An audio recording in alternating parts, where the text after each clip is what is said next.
Mais gloire soit rendue à Dieu. Bonsoir à tout un chacun de nous. Ou ça dépendra de l'heure à laquelle vous suivrez la vidéo, si vous n'êtes pas en direct avec nous. En tout cas, je salue tous ceux qui ont l'occasion de suivre ce direct avec nous. Voilà, merci pour l'occasion qui nous est donnée, par la grâce de Dieu, d'entretenir une fois de plus la foi des frères et des sœurs en Christ au sujet des choses du royaume.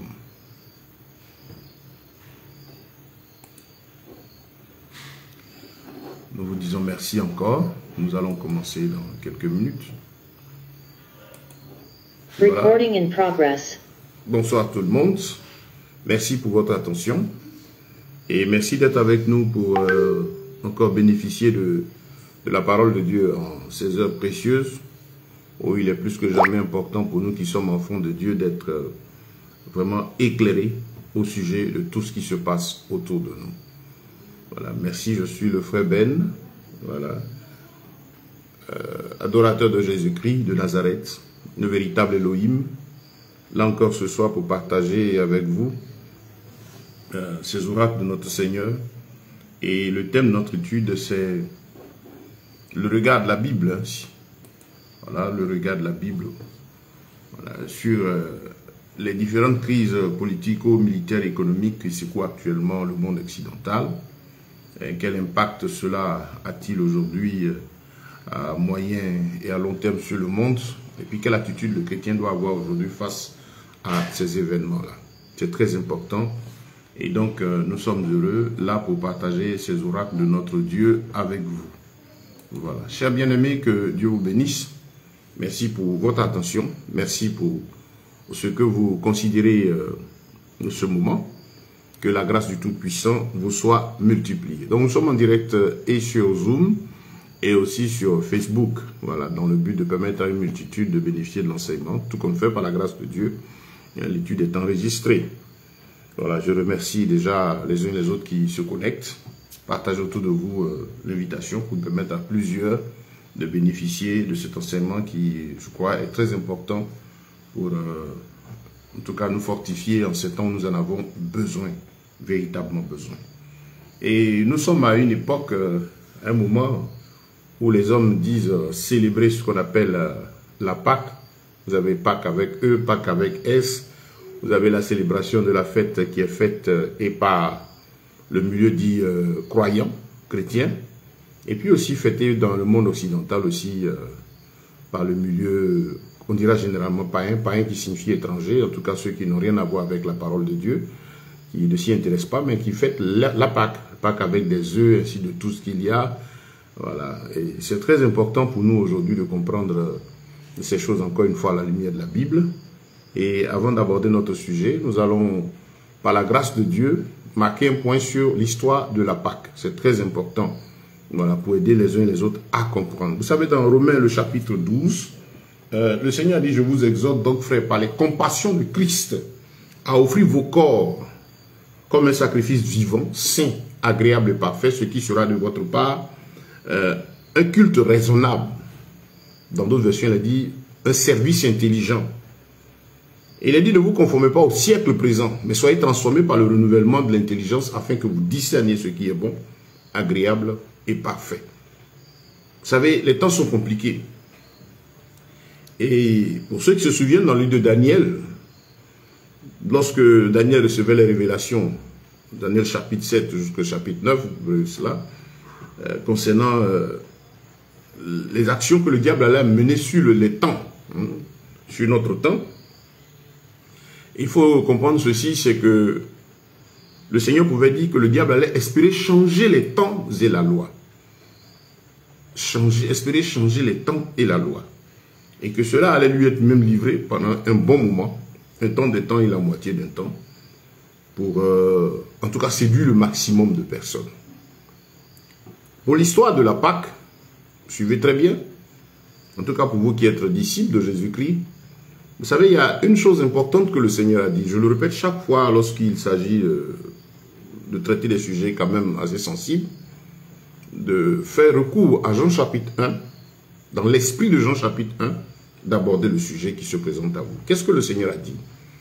Il a dit, au commencement était la parole, et la parole était avec Dieu, et la parole était Dieu. Toutes choses ont été faites par elle. Ça veut dire que c'est sur la base de la parole de Dieu que Dieu a tout fait. Donc rien de ce qui existe, rien de ce qui se fait, ne se fait comme ça de façon isolée, sans avoir une référence à Dieu, sans se référer aux choses de Dieu. Soit ce qui est fait conformément à ce que la parole de Dieu dit dans la version originale, ou bien c'est une imitation. Tout compte fait, vous trouverez toujours l'origine de la chose en question, la véritable version selon le Créateur. Parce que le diable n'étant pas créateur, son travail c'est de falsifier ce qui existe. Il ne prend que les choses de Dieu pour les modifier. Donc il est important pour nous à chaque fois de voir ce que la Bible dit. Pour le rappel au niveau de la Pâque, vous savez que la Pâque va être instituée au temps d'Israël, qui s'apprêtait à sortir de l'Égypte, où Dieu s'apprêtait à frapper les premiers-nés des Égyptiens, voilà, pour la 10e plaie, et faire sortir son peuple. Et qu'est-ce qu'il a eu à donner comme recommandation au peuple d'Israël? Nous n'allons pas avoir le temps de lire tout ce chapitre d'Exode, chapitre 12, voilà, d'Exode 12. Et puis, donc, je vous invite à noter et puis lire après. Le Seigneur va instituer la Pâque. Il dit une chose déjà très importante à Israël, Exode chapitre 12. Ce mois-ci sera pour vous le premier des mois de l'année. Très important. Et déjà, le 14e jour de ce mois, il faudra mettre à part une brebis sans tache, voilà, mâle, sans tache, et qui va être réservé pour le sacrifice. Et voilà, chaque fois que le peuple d'Israël allait avoir l'occasion, il fallait à cette époque-là, c'est-à-dire chaque 14e jour du premier mois de l'année, qui correspond au mois d'Adar sur le calendrier juif, chaque 14e jour, il n'est pas dit chaque dimanche. Ça c'est très important.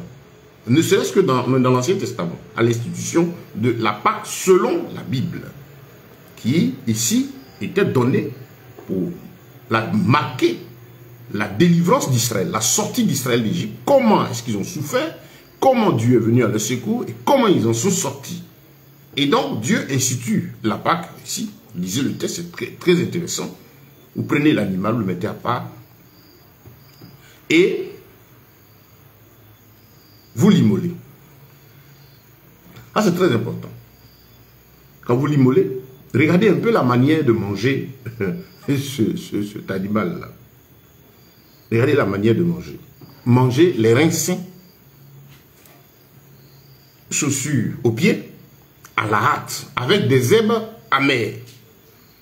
Déjà, ce repas-là est institué, cette fête, cette commémoration est instituée, pas pour être la manière dont c'est fêté aujourd'hui comme étant un moment de réjouissance où on se livre à tout ce qui est désordre, hein. Tout le monde fait ce qu'il veut, on dit c'est la Pâque.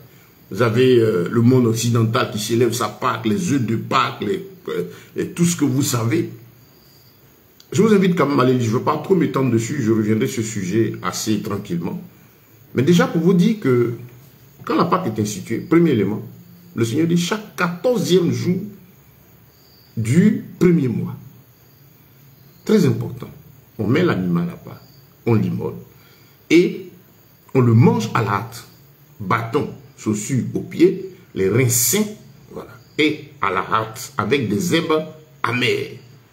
Symbole de la manière dont Israël allait sortir d'Égypte, se rappelant les herbes amères de toute la souffrance qu'ils ont eu à vivre dans le temps. Et comment ils vont partir, comment ils vont être délivrés. C'est ainsi que la Pâque a été instituée pour la première fois et Israël est sorti de l'Égypte. On sait que Dieu a frappé les premiers-nés, Israël est sorti de l'Égypte. Et chaque fois, Israël a donc célébré la Pâque dans cet esprit-là. Un des éléments importants, cette histoire de célébrer toujours les dates de Pâques tous les dimanches, c'est pour vous dire que même si on devait s'en tenir à l'institution biblique, selon Dieu, il a dit chaque 14e jour, il n'a pas dit chaque dimanche. Rappelez-vous même que Jésus a été crucifié au jour correspondant à notre vendredi. Mais c'est la veille qu'il a eu à célébrer, prendre le pain, la Sainte Seine. C'est la Pâque la dernière fois avec ses disciples et instituer la Sainte Seine.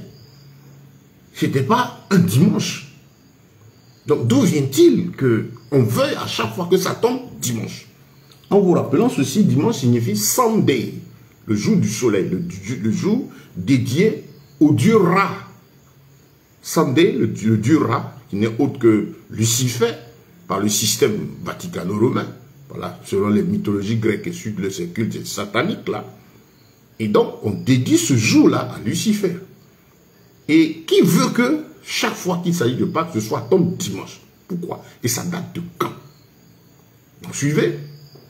Israël va donc célébrer la Pâque chaque 14e jour du premier mois de l'année, en rappelant ceci, ces premiers mois de l'année, selon la Bible, parce que Dieu a dit qu'il a fait la lune pour marquer les temps et les saisons. Quand vous lisez les premiers chapitres de Genèse, il est dit, il a fait les luminaires et tout présider au temps. Et dans le psaume 104, le verset 19, il dit, il a fait la lune pour marquer les temps et les saisons. Depuis que Dieu, lui, a créé le monde, les mois sont des mois lunaires. Quand la lune apparaît, ça marque un nouveau mois. Voilà. Le calendrier que nous avons, grégorien, toutes ces successions, il n'a rien à voir avec. C'est une précision de taille. C'est très important. Et donc, selon la Bible, quand cette nouvelle lune se lève, ça marque le début d'un nouveau mois. Et c'est à partir de là que le 14e jour est compté. Et donc, si vous suivez très bien, effectivement, nous sommes dans le nouveau mois, hein, le début de l'année biblique. Selon Dieu, c'est toujours entre fin mars, début avril. La nouvelle lune qui sort là, c'est à partir de là qu'est marqué le début de l'année. Je crois que ça va correspondre à ce qu'on appelle le printemps, où la nature renaît. Voilà. Et donc, c'est là que l'année commence, si on devait encore parler des débuts d'année. Parce que 1er janvier n'étant pas un début d'année réel, il y a beaucoup de choses. Déjà, allez sur mon site, vous allez voir des enseignements dessus sur les déformations du temps. Donc, qu'est-ce qui se passe pour dire que dimanche, là, c'est une autre affaire. Le Seigneur n'a rien à voir avec. Et la Pâque, Jésus l'a célébré pour la dernière fois. Comme je dis, c'était toujours conformément au même 14e jour, mais ça tombait à quand? Un jeudi, pratiquement. 14e jour. Il a immolé, n'est-ce pas qu'il a pris avec ses disciples. Et ensuite, Jésus va faire quelque chose de grand, qui est très important pour nous à noter, nous les chrétiens. C'est un rappel, hein, parce que je crois que vous lisez la Bible. Peut-être que vous l'avez oublié, ou bien peut-être c'est la première fois, ce ne serait vraiment pas la première fois, à moins d'être nouveau converti. Allez prendre le livre de Luc, le chapitre 22. Vous voyez Jésus qui prend les disciples et il institue quoi? La Sainte Seine. Il prend le pain, il rend grâce, il le rompt, distribue aux disciples, il prend le vin, il le fait.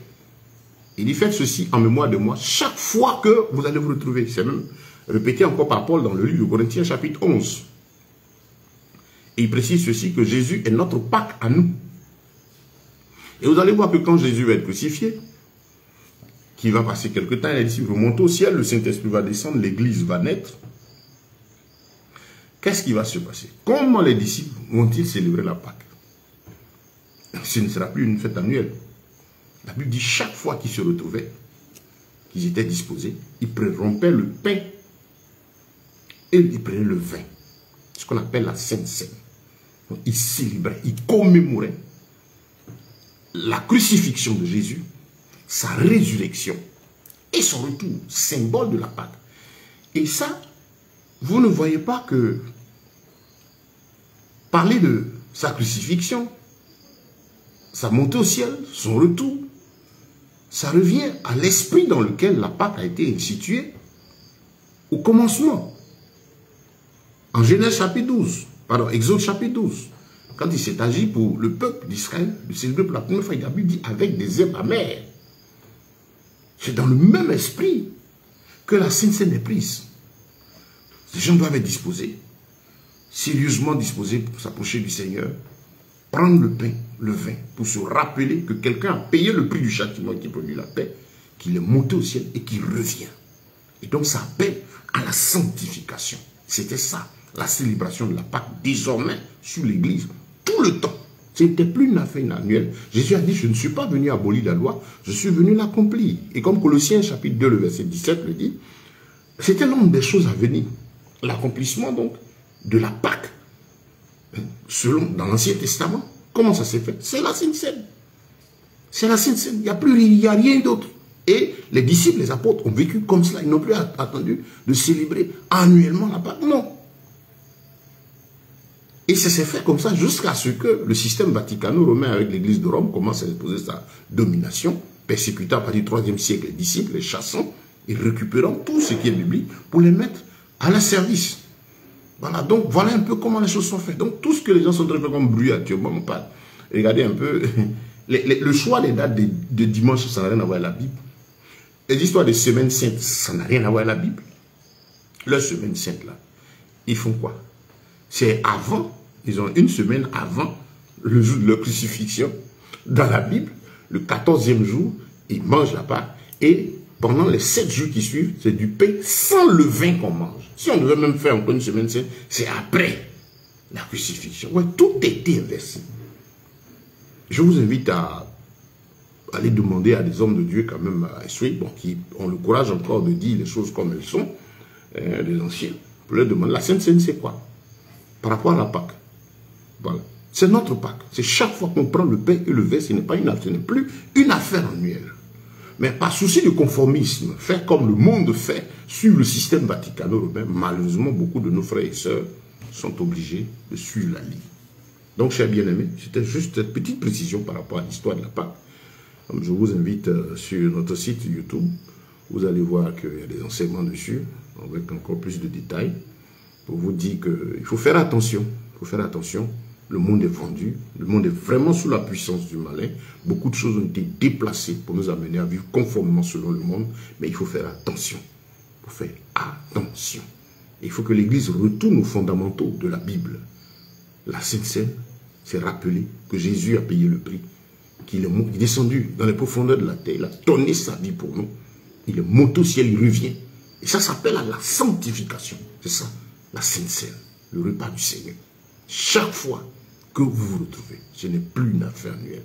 Cette fête annuelle de soi-disant Pâques avec le date là, c'est une dédicace au Dieu Ra, avec en plus une marque luciférienne, voilà, dans le seul but d'amener les âmes loin du Seigneur. Sortez du milieu d'eux, comme Corinthiens dit, ne vous conformez pas au siècle présent. Il n'y a pas de relation entre Christ et les ténèbres. Il faut quitter dans ces choses. Le Seigneur revient, les temps sont compliqués. Et sachez que l'enjeu de taille, c'est le salut de notre âme. Ça ne va pas se négocier avec notre communauté religieuse, avec la présence de nos leaders religieux, avec leurs avis. Non, il sera question d'être jugé sur la base de l'Écriture. Oui, il est bon que le Seigneur te dise, bon et fidèle serviteur, parce que tu as obéi à ses oracles. Donc c'est ce que je voulais dire par rapport à l'histoire de cette Pâque actuelle-là, qui vraiment n'a rien à voir avec l'esprit de la Bible. Notre Pâque, c'est Jésus. Comment la célébrer? C'est à travers la prise de la Sainte Seine. Et est-ce que c'était annuel? Non. Chaque fois qu'on se réunit et que nous sommes disposés, c'est un repas que nous prenons dans la commémoration de la crème du Seigneur. Ce n'est pas un repas de fête, de temps, de religion, comme on voit. Non, il ne s'agit pas de cela. Non. Que Dieu nous bénisse, qu'il nous fortifie, et que par son esprit, chacun de nous se tienne dans la sanctification. Sur ce, nous allons aborder notre sujet du jour, qui est celui-là de savoir ce que la Bible dit au sujet des événements tristes que le monde traverse actuellement. Voilà, la crise politico-militaire, économique que le monde occidental est en train de vivre et qui est en train d'impacter, affecter, et sinon infecter même déjà presque toutes les nations dans le monde. Voilà, où est-ce qu'on va arriver? Qu'est-ce qui va se passer, chers bien-aimés? C'est très important.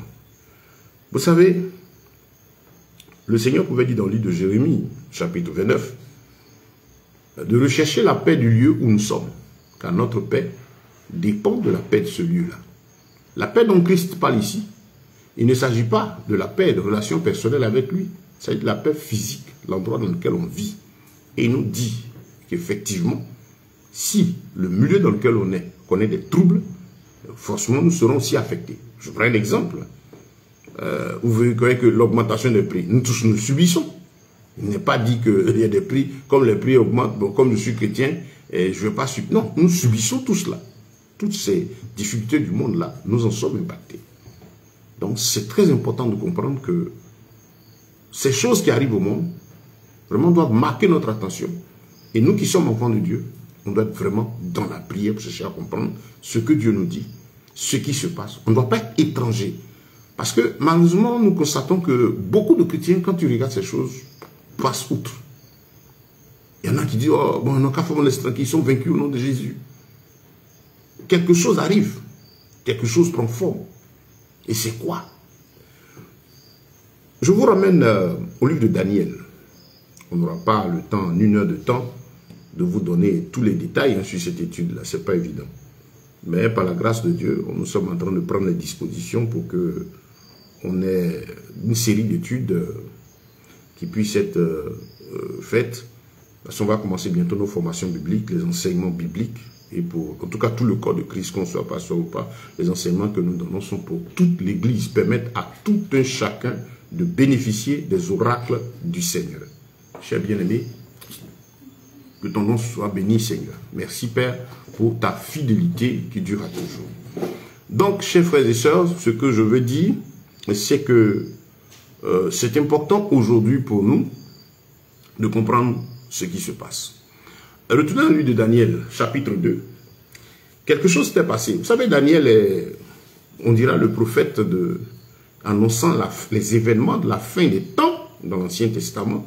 Quand dans le Nouveau Testament, Jean, l'apôtre Jean, a été celui-là qui Dieu aussi a confirmé ces événements de la fin des temps dans le livre de l'Apocalypse. Ce sont deux livres très très importants, le livre de Daniel, le livre d'Apocalypse, très important à comprendre pour le chrétien. Parce que quand vous faites des études sur ces livres, vous les comprenez, cela garde votre esprit assez ouvert, vous aide à comprendre ce qui se passe autour de vous, autour de nous, dans ce monde-là. Malheureusement, ce sont des livres qui ne sont pas enseignés. Daniel et Apocalypse, pas vraiment enseignés.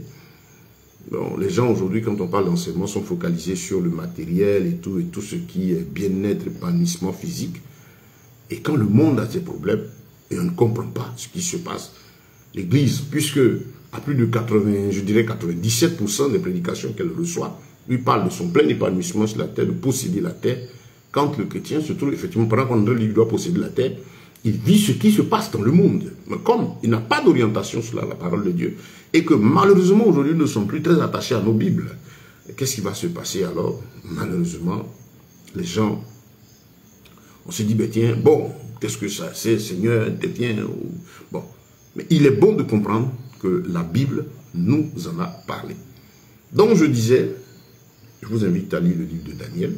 Je ne vais pas avoir le temps vraiment de toucher chaque élément, mais on va vous donner l'ossature de cet enseignement, une base pour vous déjà mettre dans le bain, vous orienter et puis poursuivre progressivement. Parce qu'on va prendre le temps d'étudier par exemple les 70 semaines de Daniel pour comprendre tout ce que le Seigneur a dit, ajouter aux différents événements aussi de l'Apocalypse, pour que lorsque, en tant que chrétien, vous allumez votre télévision ou que vous entendez les nouvelles, vous ne soyez pas perturbés. Au contraire, c'est nous qui devons être heureux parce que, en entendant ces choses, on doit se rappeler que notre maître en avait parlé. C'est très important. Voilà, en fait, c'est ça. Nous devons nous rappeler que Jésus les avait dites. Regardez, quand le Seigneur marchait avec les apôtres, il a pris le temps pour les faire asseoir. Et leur dire ce qui allait arriver. Et qu'est-ce qu'il a dit? Il dit, je vous dis ces choses pour que quand ça va arriver, vous ne soyez pas surpris, mais que vous compreniez que je les avais dites. Donc, chers bien-aimés, ces événements qui se passent devant nous aujourd'hui, quel est l'événement dominant? Comme vous allumez les médias officiels, c'est la guerre en Ukraine, pas de la Russie qui est venue, qui est en train de mener une opération militaire, comme la Russie l'appelle, en Ukraine, qui est interprétée par les autres comme étant une guerre. Et il y a des coups au niveau de la communication, beaucoup de choses qui se disent. Et puis nous voyons que cette situation, depuis qu'elle a démarré, est en train d'envenimer les rapports entre les États est en train de nous faire paraître sous nos yeux véritablement deux grands blocs au niveau mondial. Les gens parlent de nouvel ordre mondial. Et beaucoup de choses donc sont en train de se dessiner là sous nos yeux. Et c'est l'événement dominant. Mais qu'est-ce que la Bible dit à ce sujet? Est-ce que la Bible en a parlé? C'est important. Jésus a dit quelque chose dans le livre de Jean, le chapitre 8, le verset 12, bien-aimé. Qu'est-ce que notre Seigneur pouvait nous dire? C'est important. Et je veux que vous notiez ce passage et que vous écoutez très bien.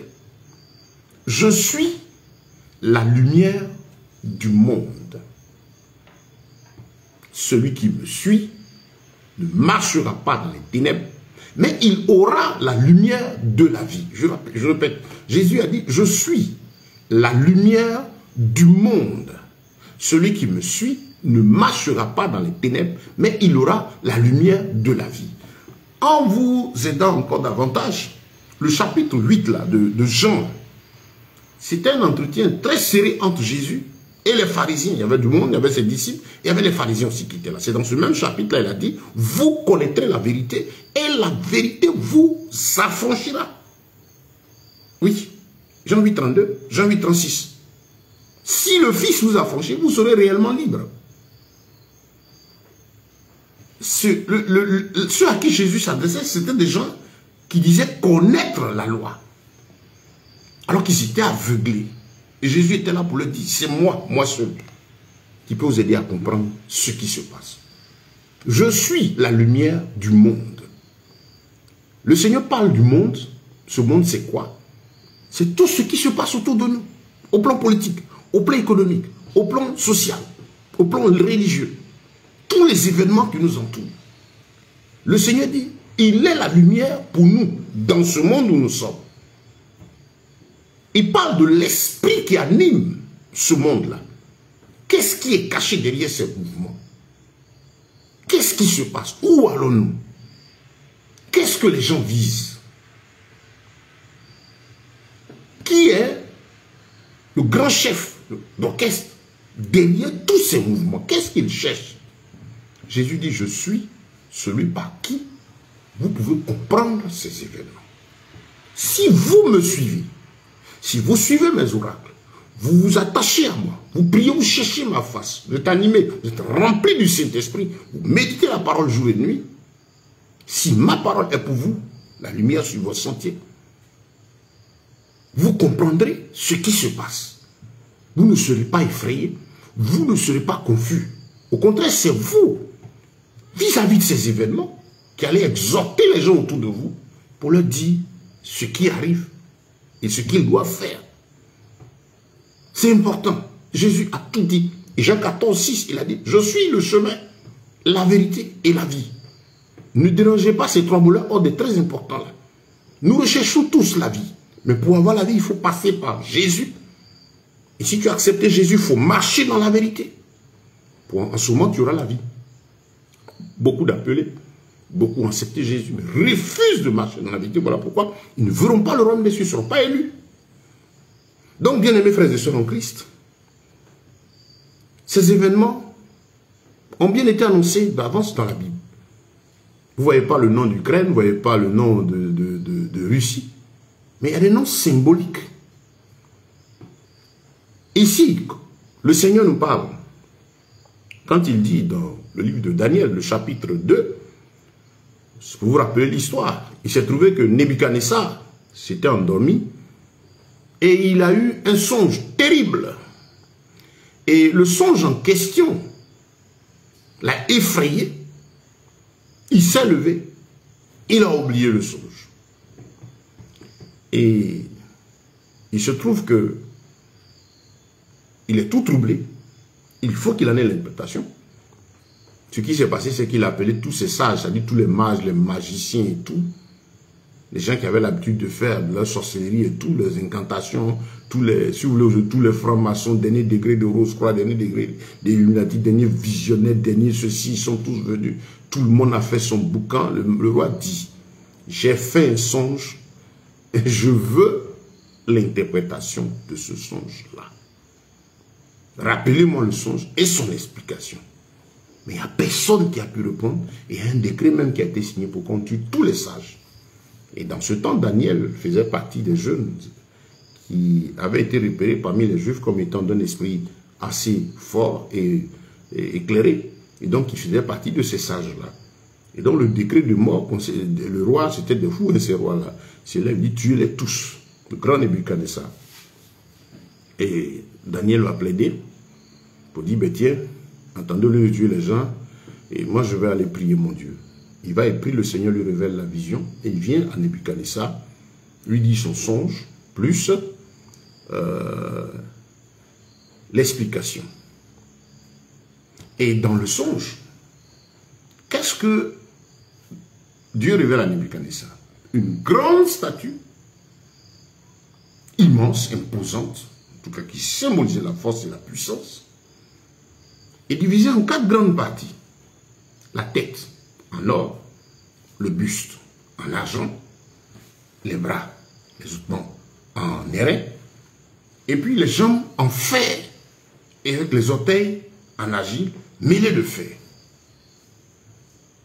Et Nebuchadnezzar était à contempler la statue, lorsque une pierre est quittée de nulle part et a frappé les pieds de la statue, et celle-ci s'était coulée.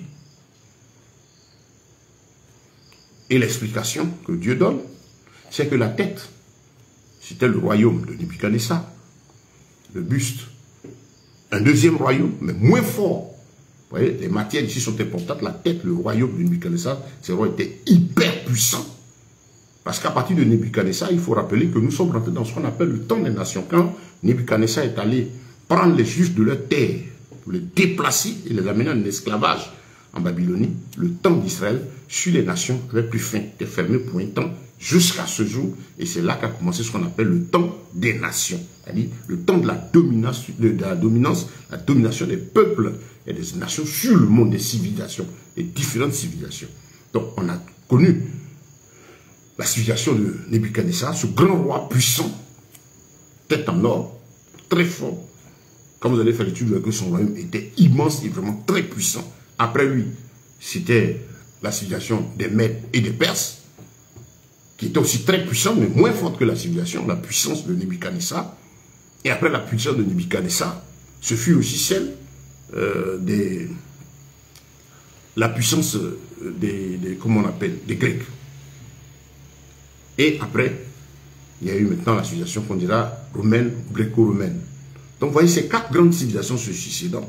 Et c'est ce que Dieu révèle à Nebuchadnezzar, les 4 grandes civilisations dominantes du monde qui vont se succéder avant la fin des temps, la fin du temps des nations. C'est-à-dire cette statue que Nebuchadnezzar a vue, il va arriver un moment où il y a une pierre qui va quitter quelque part, va frapper ses pieds, la renverser. Ça veut dire que le temps des nations, de la dominance des peuples sur la surface de la terre sera terminé. Et l'explication, donc, dans ces 4 grands royaumes, et ensuite, après les 4 grands royaumes, il explique que la pierre qui est quittée de nulle part, il s'agissait de loin de l'Éternel, de Jésus-Christ de Nazareth, qui va revenir et renverser à partir de son avènement, mettre fin à la dominance des nations sur le monde, pour le retour du règne du prince de paix de Jésus-Christ sur l'humanité.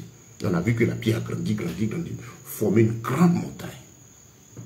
Et donc Daniel donne l'explication à Nebuchadnezzar, et Nebuchadnezzar se tranquillise.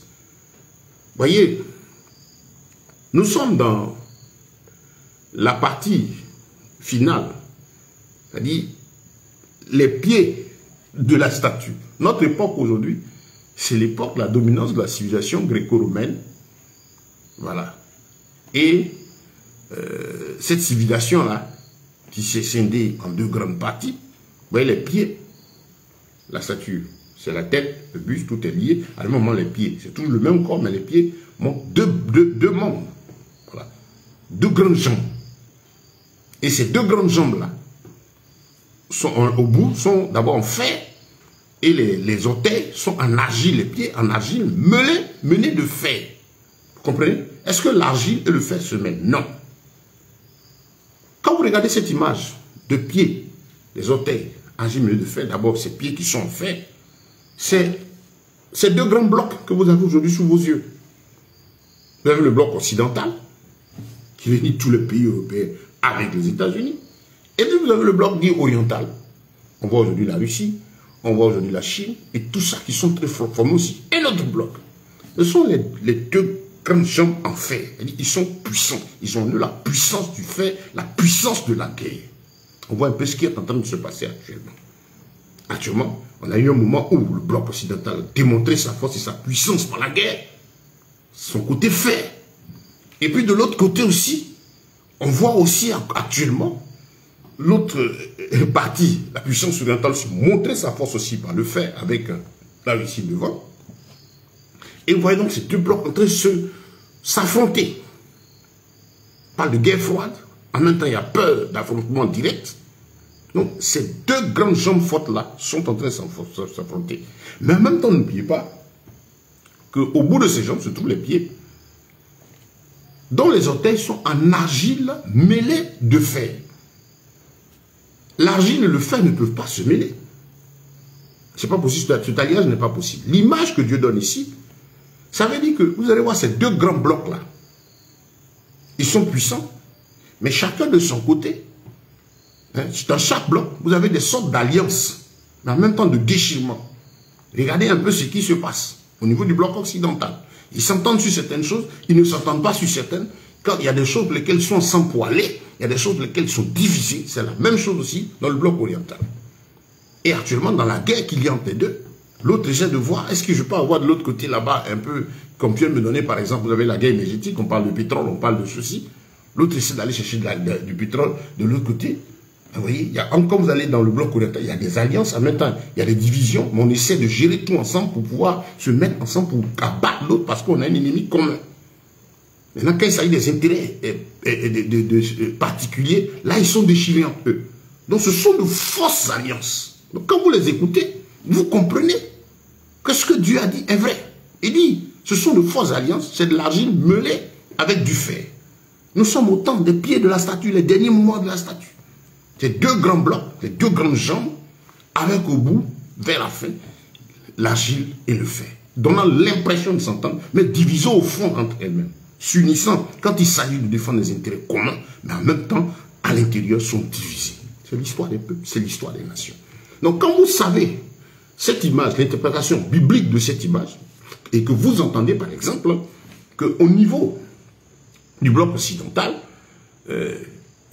les pays européens et par exemple les États-Unis s'entendent sur certaines choses, mais quand vous voyez les débats, il y a des points où ils ne s'entendent pas. Ils discutent. Là, qui dit non, on a l'impression que les États-Unis veulent dominer, tiennent l'Occident, les pays européens, comme étant leur chose. Quand à l'intérieur, récemment, on a parlé de l'Allemagne qui sait à se réarmer. Tout ça, quand vous avez compris, c'est-à-dire que Dieu vous donne la profondeur. Et vous avez dit c'est l'argile mêlée de fer. Ils seront d'accord sur la prophétie dit, sur beaucoup de choses, mais encore pour beaucoup, entre eux et leurs intérêts, ils seront divisés. Quand vous allez dans l'autre bloc aussi, on vous dit par exemple que la Russie est en train de faire alliance, par exemple, aujourd'hui avec la Turquie. Mais il y avait des éléments sur lesquels ils ne s'entendaient pas. Donc, mais ils font alliance sur ceci. Au niveau de la monnaie, vous voyez le palap. On dit non, la dominance du dollar est en train de prendre un coup. Et ceux qui rêvaient de l'autre côté aussi, de prendre le dessus aussi, sont en train de se mettre en force. Deux blocs monétaires prêts à s'affronter. Et vous voyez ce que ça crée comme crise? Matthieu 24, il y aura des guerres, des bruits de guerre, il y aura de la famine, il y aura des pestes. Vous avez un élément de peste mâle qui juste avant la guerre sévissait avec beaucoup de bruit. Bizarrement, quand la guerre a commencé, ce sujet-là n'est plus à l'ordre du jour. On parle de la crise du fameux virus.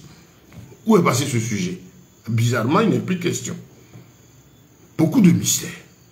Ils se feront la guerre. Ils vont se battre. Va avoir la famine. Mais c'est ce qui est en train de se passer.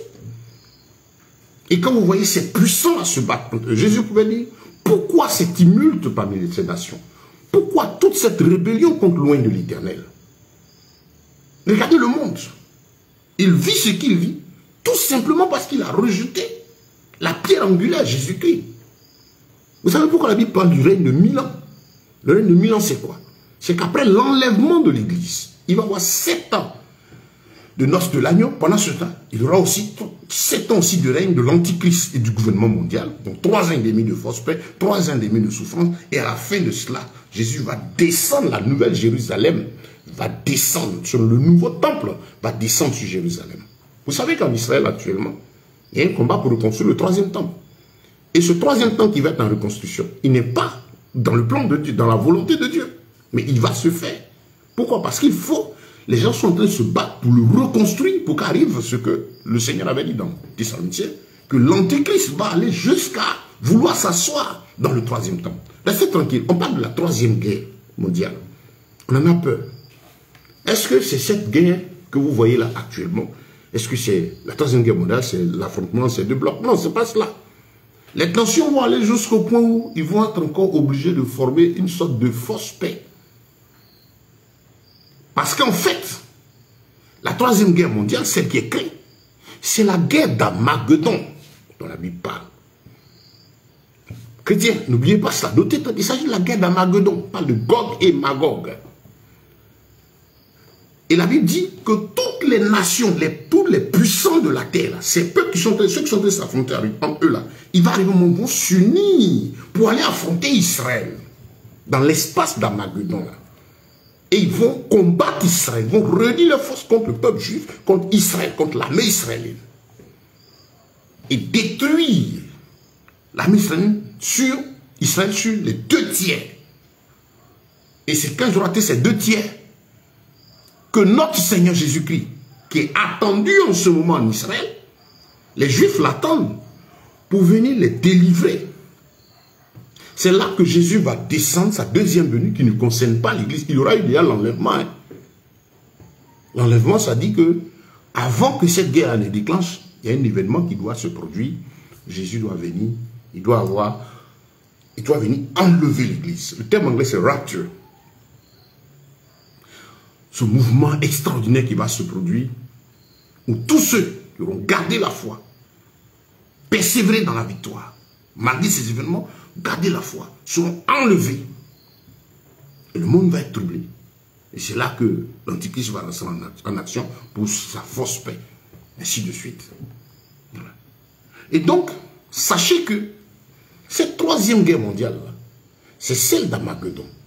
Et celle d'Armageddon, selon la Bible, il s'agit du fait que toutes les nations vont se réunir s'entendre pour combattre Israël. Pour l'instant, ils sont en train de se combattre entre eux, ces 2 blocs. Voilà. Et tous, regardez, côté Russie, vous avez côté la Russie, vous avez l'Iran qui est un gros ennemi d'Israël. De l'autre côté, vous avez aussi, comment on appelle, les États-Unis d'Amérique et puis tout le bloc occidental. Mais quand on vous parle, il faut savoir faire la différence. On vous parle de ceux qui se réclament maîtres du monde, maîtres sans aucune. Bon, ça va remonter aux maîtres de la Kabbale, qui sont des Juifs, qui sont descendants de ceux-là, qui ont rejeté Jésus et qui ont voulu qu'il soit crucifié. Ils sont allés voir Hérode et autres, préférant Barabbas, pour que Jésus prenne la place. Il y a beaucoup de choses qui se passent. Retenez que nous sommes dans le temps qu'on appelle le temps des nations. Pourquoi le temps des nations? Il est rentré en marche depuis que Nebuchadnezzar est allé faire sortir le peuple d'Israël de force de son territoire. Quand Dieu, ayant parlé à Israël, est dans le péché jusqu'à atteindre son comble, il a fallu que Dieu châtie Israël. Israël a perdu sa domination sur les nations depuis ce temps-là. Sinon, que vous vous rappelez, quand Israël arrivait à Canaan, aucune nation n'a jamais tenu contre Israël, tant qu'Israël marchait dans la victoire. Quand Israël péchait, Dieu permettait qu'ils prennent un coup pour leur dire, attention, je vous ai établi au-dessus d'eux, mais quand vous marchez dans la vérité, vous êtes avec moi, ils ne pourront jamais vous faire quoi que ce soit. Mais quand vous désobéissez, voilà ce qui se passe. C'est l'image même de notre relation personnelle avec Dieu. Pour vous qui avez accepté Christ, vous savez, quand vous vivez dans la sanctification, dans la crainte de Dieu, ben vous restez fort. Mais quand vous relâchez un peu, quand on relâche un peu, on voit que notre adversaire, le diable, vient avec force dans le but de nous perdre. C'était l'ombre des choses à venir. Donc, le temps des nations, c'est-à-dire le temps de la dominance des civilisations, des puissants de ce monde, ceux que la Bible appelle les rois de ce monde. Pourquoi la Bible dit Jésus est le roi des rois? C'est parce qu'il y a ces gens qui sont dans ce monde qui se réclament des rois. Vous avez le roi de Perse, vous avez le roi, ces différents États-là, c'est des noms, hein, mais qui sont relatifs. Et quand on parle de la Perse, vous allez retrouver ces États qui sont là, vous allez voir l'Orient, et tout cela. Et donc, vous avez les rois. Les rois occidentaux, les rois des pays orientaux. Chacun se veut puissant, chacun se veut dominant. Chaque groupe dit, il faut que j'impose ma domination. Pour le chrétien, il s'arrête de loin. Attention, non, pas de parti pris dans cette affaire. Parce que nous devons rappeler que ces choses arrivent parce que le monde a rejeté le prince de paix, Jésus-Christ, que nous adorons. Pour l'avoir rejeté, parce qu'ils ne veulent pas entendre de lui, qu'ils nous combattent. Voilà ce qui arrive au monde. C'est quand Christ est présent dans le cœur de quelqu'un, il ne peut pas désirer la mort d'autrui. Quand Christ est présent dans le cœur de quelqu'un, il aime son prochain. Les gens étaient venus voir Jésus pour lui demander quel était le plus grand commandement. Il a donné deux. Il a dit le premier, tu aimeras l'Éternel ton Dieu de tout ton cœur, de toute ton âme et de toute ta force. Et le second, tu aimeras ton prochain comme toi-même. Comme toi-même, il a dit, de là dépendent la loi et les prophètes. Mais c'est très complet. Tu aimeras l'Éternel ton Dieu de tout ton cœur, de toute ton âme. C'est-à-dire tu auras la crainte de Dieu, qui est au-delà de croire en Dieu. Parce que la plupart de nous, tous sont des croyants. C'est-à-dire nous reconnaissons l'existence de Dieu. Mais est-ce que nous avons la crainte de Dieu? La crainte de Dieu, c'est croire en lui et tenir compte de la pensée, la volonté de Dieu dans tout ce que nous voulons faire. C'est que craindre Dieu, c'est choisir de se soumettre à lui, de faire ce qu'il veut. Que notre vie ne soit plus dépendante de nous, mais dépend entièrement de la parole de Dieu. Et celui qui craint Dieu, ben, automatiquement, il fuit le mal. Parce qu'à cause de l'amour et de la crainte qu'il a pour l'Éternel, il y a des choses qu'il ne va pas faire.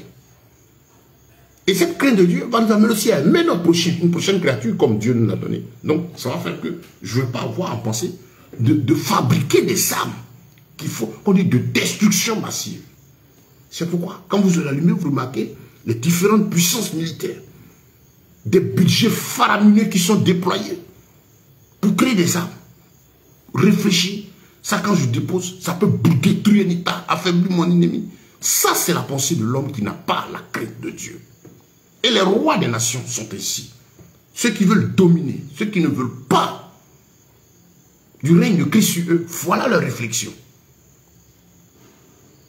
Et comme il faut toujours un berger, mais quand on est sans Dieu, on a des bergers sur les différents pays, sur les différentes nations.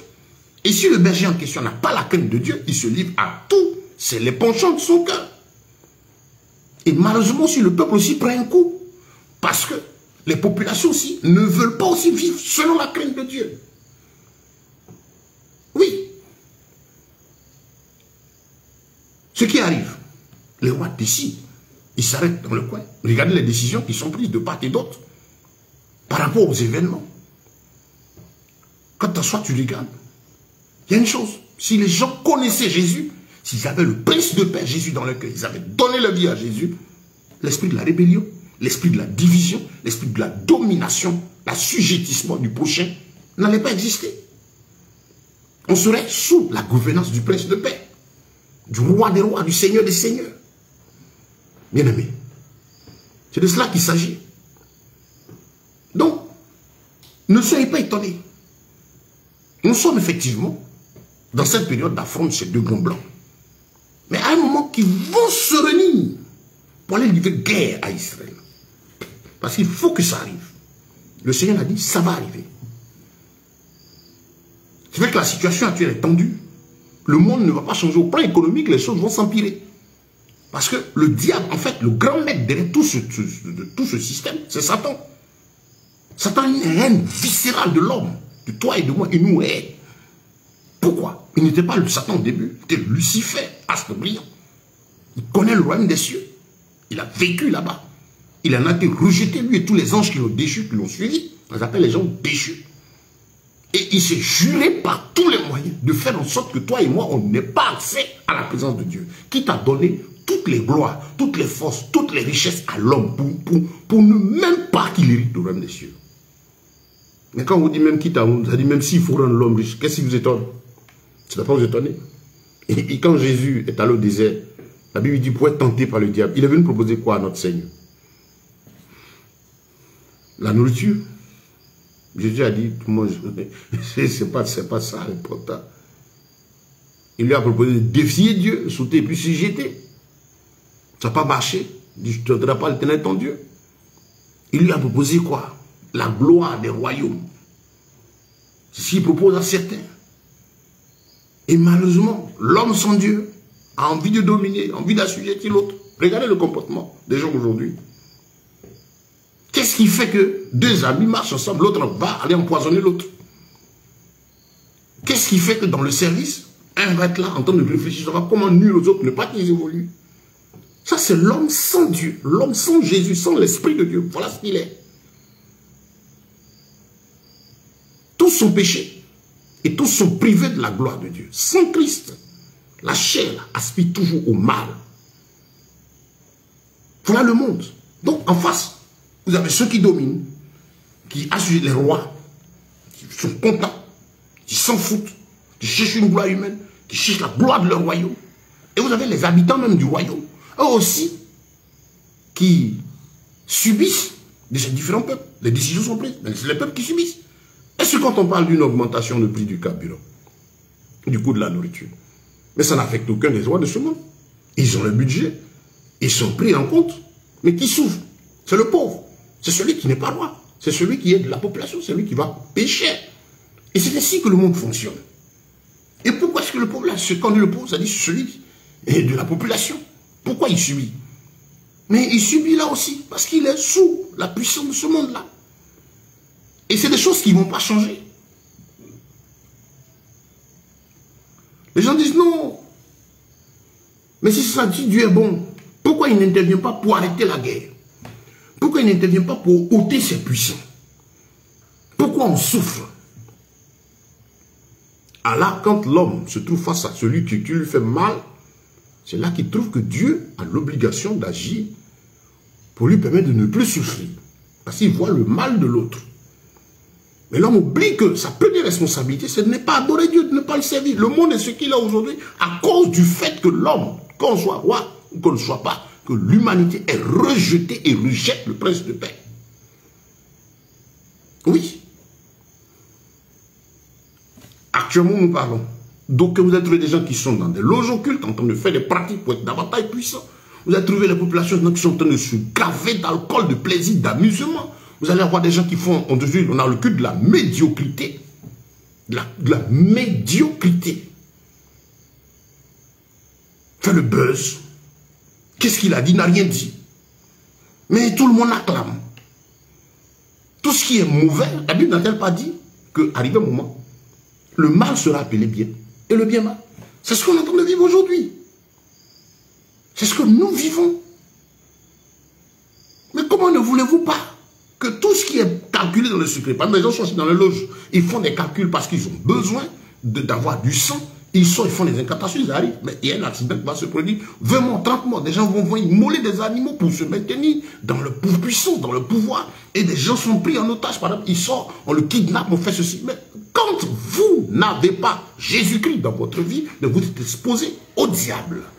Et donc tout ce qui est fabriqué dans tout le système du diable ne peut que vous atteindre. Ce n'est pas la faute à Dieu, c'est ta faute à toi parce que tu n'as pas Jésus dans la vie. Si tu as Christ, il te garde. Parce qu'il a prévenu les disciples, dit ces choses arrivent, mais je serai à vous pour vous délivrer. Je serai tous les jours à vous pour vous consoler. Même si on vous persécute, au moins quand tu marches avec Christ et que tu subis des coups de la part de ce monde parce que tu as Jésus, dans ton cœur tu es en paix parce que tu as la vie éternelle. Tu ne souffres pas parce que tu as péché, mais tu souffres parce que tu as choisi de marcher avec le prince de paix. Et retenez bien, chers frères et sœurs en Christ, tout ce mouvement-là, à un moment, ils vont s'entendre. Parce qu'il y a un ennemi, ils ont deux principaux ennemis actuellement. Ce système mondial, l'un de ses ennemis principaux, c'est la parole de Dieu. Parce que la Bible est le seul livre qui révèle tout ce qui est en train de se passer. Pourquoi le diable se bat? Pourquoi vous ne soyez pas enseigné sur ces événements? C'est ce que Daniel a dit. Pourquoi il se bat? Pourquoi vous n'avez pas d'enseignement sur le livre d'Apocalypse? Pourquoi ce n'est pas prêché? On ne vous raconte pas par exemple l'histoire de l'Église. Mais parce que Ce qui est important pour le dire, c'est que vous soyez tenu aveugle. Tant que cela lui permet que vous ne soyez pas sauvé. Il sait que la Bible est le seul qui met tout ce système-là à nu. Vous comprenez? Voilà pourquoi il se bat, pour qu'elle ne soit pas enseignée. Il se bat pour que l'homme ne croit pas en Dieu. Mais il sait qu'il ne peut pas empêcher cet instinct d'adoration de se soumettre à l'être suprême parce que le souffle de vie, l'âme, a été tiré de Dieu. Il sait qu'il ne peut pas empêcher cela. Donc qu'est-ce qu'il va faire? Il va lutter pour faire en sorte que lorsque tu as cru, tu crois mal. Jésus a dit, les vrais adorateurs adoreront le Père en esprit et en vérité. Mais si ton esprit est en train de chercher à être le premier de ta génération, on a des onctions de roi. Des gens qui disent qu'ils ont onction de roi. Ils sont venus pour régner. Régner où? Ils ont tellement envie d'aimer le monde, mais rester dans le monde, pratiquer le monde, et puis quand vous mourrez, comme vous allez le juger, vous serez jeté en enfer. Mais pourquoi prendre le nom de Jésus pour aller chercher votre monde? Pourquoi? Beaucoup de frères veulent être rois. Non, nous ne sommes pas des rois, nous sommes des princes. Et nous avons un seul roi. Quelqu'un vient avoir onction de roi, ceci, il peut fuir. Fuyez-les. Actuellement, tous ces événements, qu'est-ce qu'ils vont vous enseigner? Chers frères et sœurs, ces crises socio-politiques et économiques ont été prédites par la parole de Dieu. Ces blocs vont se former. Ils vont, si vous voulez, pas la banque eux, parce que c'est l'agile et le fer, ils vont s'unir à un moment parce qu'il faut qu'ils aillent accomplir la guerre de Gog et Magog. C'est ça qui est la troisième guerre mondiale. Là. Il faut que ça arrive. Mais avant, bruit de guerre, famine, peste et tout. C'est ce qu'on est en train de voir. Matthieu 24, c'est Matthieu 24. Vous allez dire, ben tiens, bon, ça avait été annoncé. Mais au moment où Jésus le disait, vous savez, il est le maître des temps et des circonstances. Il est Dieu. Devant qui? Un jour est comme 1000 ans, et 1000 ans comme un jour. Et il a donné un temps de durée à ce temps des nations. Il doit faire 2 jours. L'Apocalypse dit 2 jours. Le troisième jour, il bande la plaie. Je crois que c'est un de jouets. Mais osé. Pour dire que le temps de la grâce a dû 2 jours. 2 jours, 2000 ans. On est dans l'accomplissement. C'est merveilleux. Je parlais des 70 semaines de Daniel. On aura l'occasion de démarrer cette étude et puis pour vous permettre de voir ces événements, pour savoir que le Seigneur n'est pas en avance, il n'est même pas en retard, il est dans son temps. Tout ce qu'il a dit est en train de se réaliser sous nos yeux, bien-aimés. Donc, chers frères et sœurs, c'est vous dire que le monde va mal. Ne soyez pas étonnés de ce qui se passe. Évidemment, ce que nous avons à faire, c'est prier, intercéder, pour que notre Dieu intervienne, autant que faire se peut. C'est-à-dire, comprendre le mouvement, prier pour que la main de Dieu agisse, de sorte que chaque événement ait lieu dans le temps du Seigneur. Ça, c'est très important. Parce qu'il y a une chose que le diable cherche à faire, lui, il est pressé. S'il ne tient qu'à lui, ça ne tient qu'à lui seul, si à l'instant, il faut qu'il tue des milliards, il est prêt. Regardez un peu les coups qui sont fabriqués, les maladies qui sont fabriquées. Vous avez vu un peu dans ce conflit, on vous parle de laboratoire bactériologique. On parle d'armes biologiques. Faites des recherches sur le sujet, ce sont des trucs qui existent. Et donc, si c'est à cause du diable seul, tuer des milliards rapidement, parce que lui, chaque jour, son boulot, ça amène le maximum de personnes en enfer. Mais il veut faire les choses, il veut les faire plus vite que le temps de Dieu se passe. Certaines choses sont disposées, sont retardées par le Seigneur, parce que, comme le disait Matthieu 24, le Seigneur dit, toutes ces choses vont arriver, mais le dernier signe, c'est que la bonne nouvelle du royaume, l'évangile du royaume, cette prédication qui appelle à la repentance, à changer de manière de vivre, se tourner vers Jésus-Christ, parce que ce monde va passer. Quand cet évangile-là va sortir, il va dominer, il va bouleverser, il va déranger les intérêts. Il y aura guerre, persécution à cause de cet appel. Cet évangile sort pour dénoncer les œuvres des ténèbres et arracher les armes à Satan et les amener à la vie éternelle. Cet évangile-là va sortir, je ne sais pas s'il a commencé à sortir, ceux qui ont du discernement peuvent l'entendre. Il est déjà en marche pour te dire, lève-toi, sanctifie-toi. Si tu es chrétien, range ta vie. Voilà, qu'est-ce que tu as fait, toi chrétien, face à ces événements, il y a quoi à faire?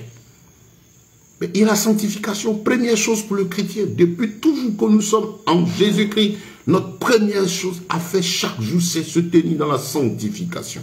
La sanctification, c'est le fait de fuir le péché, de marcher en nouveauté de vie avec le Seigneur. Chercher, prier Dieu pour que le Saint-Esprit descende en toi, te remplisse, pour que tu puisses dominer la chair et dire pour faire plaisir à ton Dieu.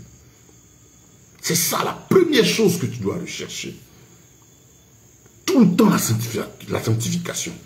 Et en ces temps même encore, davantage la sanctification. Parce que les événements actuels nous disent que le maître n'est pas loin. Les choses vont très vite. Et même si l'enlèvement n'a pas lieu maintenant, à tout moment, tu peux partir, je peux partir. Mais partons dans la victoire. Donc, première disposition du chrétien, c'est la sanctification. Et ces événements doivent attirer notre attention davantage pour que nous, on se consacre davantage au Seigneur. Ces événements sont là pour nous dire, mes frères, rangeons nos vies. Nous devons être dans une attitude comme celle des 300 soldats que Dieu a choisis pour être avec Gédéon. Vous vous rappelez de l'histoire dans le chapitre 6-7. Quand Gédéon a été choisi pour aller en guerre, libérer Israël de l'esclavage des Madianites, c'est des dizaines de milliers de personnes qui ont suivi Josué. Mais il a fallu pour Dieu faire un tri. Il dit non, ils sont trop nombreux. Ils ne connaîtront pas ma gloire. Ils vont se l'attribuer à eux-mêmes. Dis-leur que celui qui n'a pas encore fini de se réjouir, rentre sur lui. Il y avait l'émotion. Tout le monde dit oui, vraiment, on en a marre des Madianites. Mais quand Josué a dit, ah, ceux qui ne sont pas prêts, qui ont des noces encore, peuvent partir. La Bible nous parle de, je crois, comme plus de 20 000 qui sont déjà partis. Et puis après, quelques autres milliers restaient. Le Seigneur a dit, ils sont encore trop nombreux, il a dit à Gédéon, prends-les, allez aux eaux. C'est des gens qui étaient en arbre. Et Dieu savait qu'ils avaient besoin de boire. Allez au niveau du cours d'eau et puis dis-leur d'aller boire. Je vais trier, te choisir ceux qui vont aller combattre avec toi. Et quand les gens sont arrivés aux eaux, ils avaient soif. Il y a ceux qui ont tout de suite plongé pour laper l'eau, comme lappe le chien. Et puis il y a ceux qui se sont mis sur le garde, prendre l'eau à la main, porter vers la bouche, sachant qu'ils sont en guerre. C'est vrai, on a soif, mais on est éveillé. Et la Bible dit sur c'est plus de 40 000 personnes au total, c'est seulement 300 que Dieu a choisi pour aller mener bataille avec Gédéon. Et c'est ainsi qu'ils ont remporté la victoire. 300 personnes. Et cette image du disciple au bord de l'eau, en train de boire, de ce soldat qui boit, qui a soif et qui boit, mais qui a l'esprit éveillé en alerte, c'est l'attitude du chrétien depuis toujours et plus que jamais en ces temps de la fin. Il faut écouter, allumez votre yeux, suivez les événements, priez votre Dieu pour que le Seigneur intervienne afin que ce conflit-là s'arrête. Parce qu'il y a encore beaucoup d'âmes à sauver. En même temps, en étant en éveil. Parce que tu n'es pas le seul à prier, je ne suis pas le seul à prier. On a des frères et des sœurs en Christ, on voit ce qui se passe. En Ukraine, il y a des endroits de persécution où on n'a aucune nouvelle. Ça, c'est ce que les gens veulent qu'on voit. Mais Dieu est le maître des temps et des circonstances. Comme nous ne savons ni le jour ni l'heure, nous sommes dans la prière. Nous allons vaquer nos occupations. On va au travail. Ce qu'on a fait, on le fait. Mais notre esprit est en éveil parce qu'à tout moment, la trompette peut sonner. Et comme je sais qu'elle peut sonner à tout moment, je peux partir à l'instant. Comme l'enlèvement peut avoir lieu, alors il faut que je sois dans la sanctification. Je ne perds pas de vue l'objectif qui est le royaume des cieux. Ce pourquoi je suis en Christ. Ce pourquoi j'ai donné ma vie à Jésus. C'est ça l'attitude du chrétien. Face à ce monde, face à la débauche, face à l'oppression, face à l'institution de l'immoralité comme mode de vie aujourd'hui. Regardez comment les gens vivent. Les gens s'en foutent face au culte de la personne, de l'orgueil, du moi, des faux enseignements, des faux dieux, des faux prophètes. Face à tout cela, votre esprit doit être en éveil. Allez au travail, vaquez à vos occupations, mais n'oubliez pas qu'à tout moment le maître va revenir, soyez dans la sanctification. Deuxième chose, rendez témoignage, parlez autour de vous de ce que Jésus revient. Appelez les uns les autres à la repentance, évangélisez, rendez l'évangile du royaume des cieux, appelez à la repentance les âmes. 3. Avertissez le monde. L'évangélisation, c'est avertir le monde. La Bible dit que cette bonne nouvelle sera prêchée à toutes les nations en jugement. Elle dit que l'évangile est donné, des gens seront sauvés en même temps. ceux qui sont autour auront au moins entendu la vérité. Ce n'est pas l'évangile de tu seras à la tête, tu seras riche. Ce n'est pas de ça qu'il s'agit. Les gens ont besoin de la vie. Vous voyez qu'aujourd'hui, les gens ont des richesses, mais avec ce conflit, ça ne sert à rien s'il n'y a pas de paix. Le prince de paix est là. Et ces situations, ces guerres, ces menaces nous montrent que le monde là, tant qu'il ne fait pas la paix avec Jésus, il ne sera jamais tranquille. Parce que c'est pour ça que Dieu l'a créé. Et le prince de paix doit régner. Le prince de paix doit régner. Toutes les démarches de paix, tout ce qu'ils sont en train de faire, ça ne va pas aboutir. Il y aura des accalmies jusqu'à ce que Dieu mette un terme à tout cela. Et c'est pourquoi la Bible parle du millénium. Le millénium, c'est le règne de 1000 ans de Jésus-Christ avec nous. Toi et moi, tous ces bien-aimés frères et sœurs en Christ auront gardé la foi, la vie éternelle. Nous allons régner pendant 1000 ans avec notre Seigneur, à partir de Jérusalem. Le troisième temple qu'ils sont en train de construire là, qu'ils vont construire, avec l'histoire de l'esplanade des mosquées, les palais, ne concerne pas notre Dieu. Mais ça va arriver. Parce qu'il faudra même que l'Antichrist aille même s'asseoir là-bas. Et Dieu va raser encore ce bâtiment. Et c'est là qu'il va descendre du ciel le nouveau temple. De là où notre maître sera. Et à partir de là, il va régner avec les 144 000 juifs. Et la multitude de tous ceux qui auront pris la rédemption. Cette foule innombrable de disciples. Le monde verra la différence pendant 1000 ans entre le règne, la domination de Jésus, voilà qu'on l'appelle prince de paix, et le règne des rois de ce monde. Le monde verra la différence entre celui qui est le grand roi. Pourquoi on appelle Jésus le roi des rois? Parce qu'il y a des rois, on voit les rois de ce monde avec leur politique et leur mouvement. Mais il ne peut pas égaler le grand roi, c'est ce qu'on appelle le roi des rois. S'ils sont des seigneurs, ils sont assez puissants, intouchables par les hommes. Nous avons avec nous celui qui est le Seigneur des seigneurs. Il règne sur eux. Tout doit arriver au point où le monde voit. Et les hommes arrivent à cette conclusion. Nous avons mal fait de vivre sans Dieu. Bien-aimés frères et sœurs en Christ, comme je dis, on ne peut pas... C'est des études que nous faisons sur une longue période. On va avoir l'étude du livre de Daniel. C'est important, c'est capital que le chrétien comprenne ce qui se passe. Que le chrétien sache lire les événements, fasse attention à tout.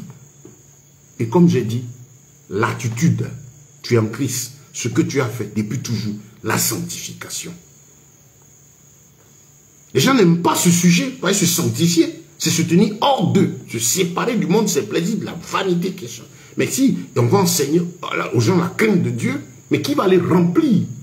Ces endroits où le panier des offrandes est le cœur de tout le système qui est fait. Il faut qu'il soit plein pour qu'un individu soit enrichi. Si on vous parle de la sanctification, parce qu'ils pensent que si vous parlez de la sanctification, et c'est normal, l'Esprit de Dieu va prendre la place en toi. Il va ouvrir tes yeux, tes cailles vont tomber, et tu vas comprendre. Et malheureusement pour eux, ils ne comprendront rien. Parce qu'ils auront l'esprit du jeune homme riche. C'est dit, ah, si les yeux s'ouvrent, ils vont passer leur temps maintenant à chercher à suivre Dieu. Le Saint-Esprit lui leur parler, donc il va les orienter. Et les fausses prédications, tous nos artifices de mensonges, d'escroqueries là, ce sera mis à nu, ils ne vont pas nous suivre. Donc, il faut les distraire. Et c'est ce qui se passe. Frère, sœur, sanctifie-toi. Range ta vie. Et dans ton esprit, en cette fin des temps, l'attitude de ces 300 soldats de Gédéon. Dans Juge chapitre 6 et 7. Va au travail, fais tes affaires. Moi-même qui vous parle, je suis entrepreneur. Je me lève, je travaille, je cherche à gagner mon pain. Parce que je dois gagner mon pain, nourrir ma maison et faire le travail de mon père. Mais mon esprit est en éveil. Parce que je sais qu'à tout moment, mon maître va revenir.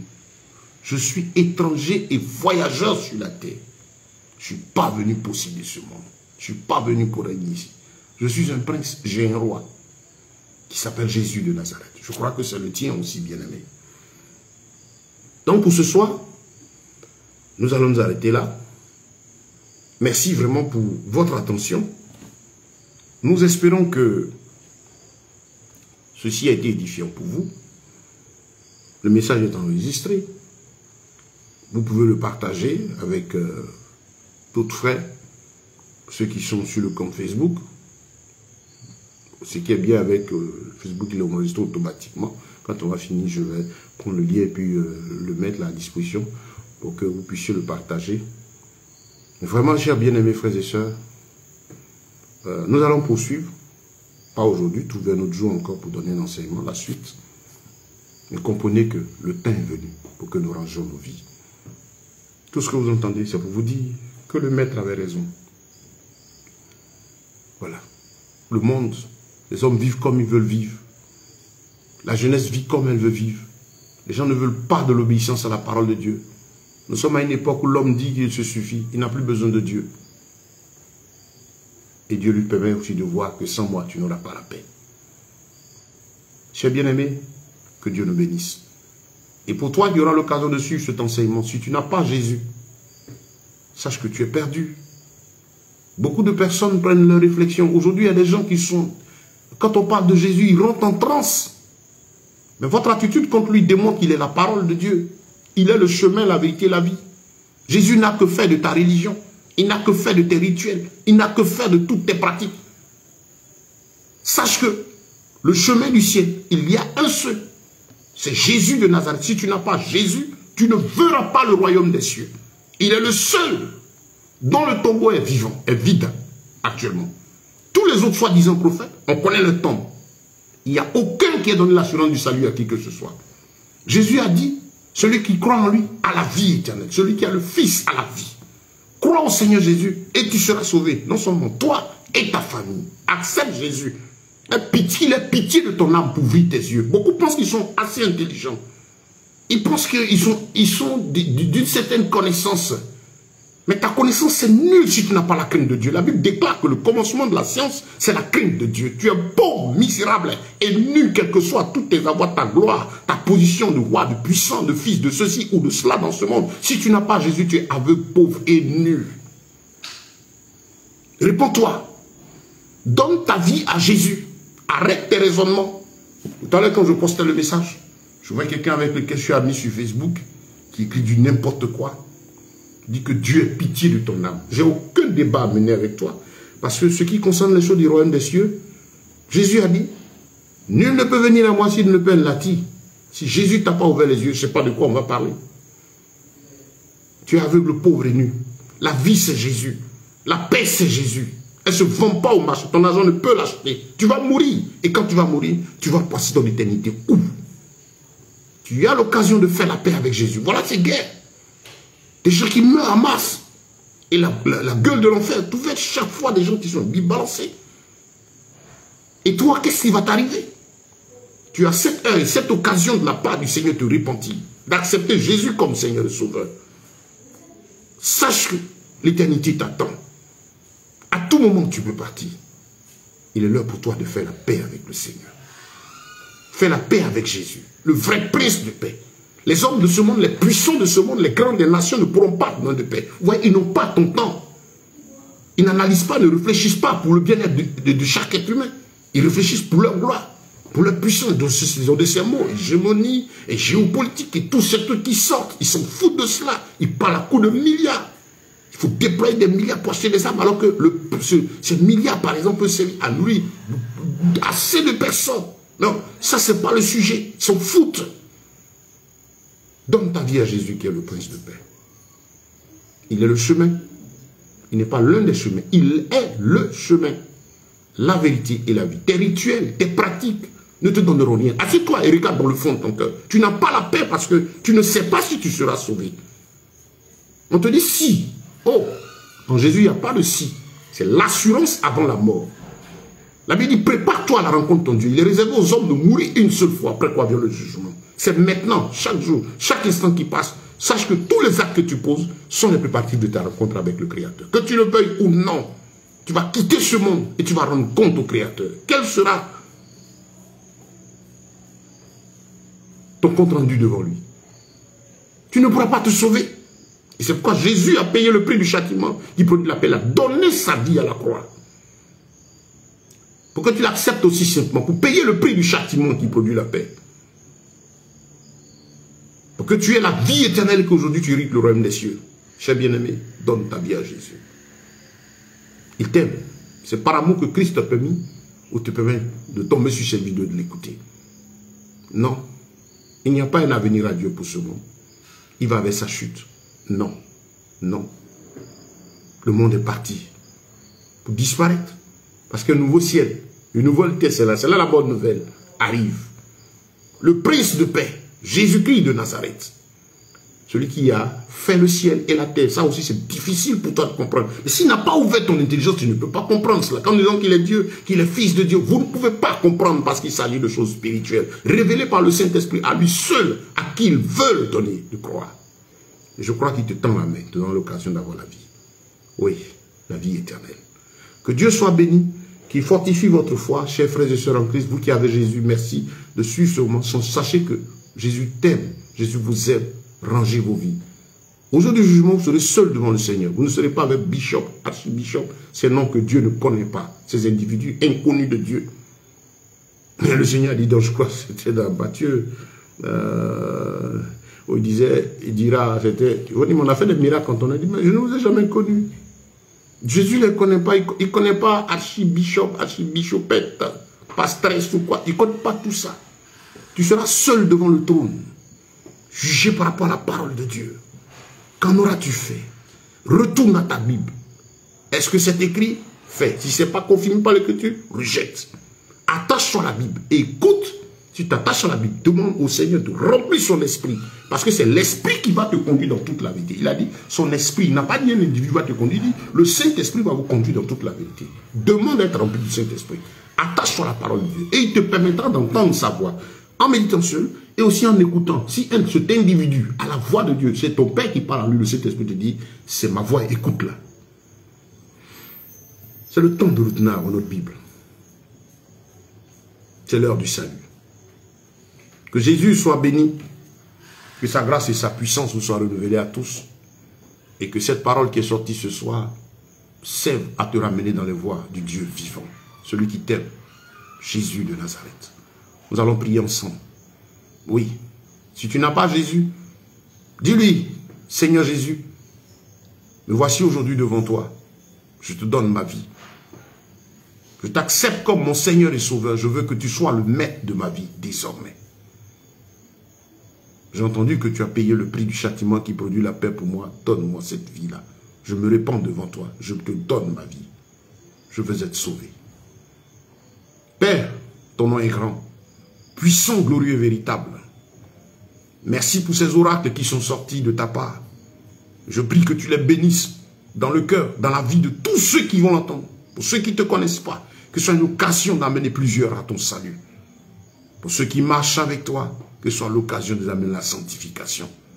Merci pour ta lumière qui luit encore dans ce monde, afin de ramener les cœurs à toi et préparer ton retour. Béni sois-tu, Dieu vivant.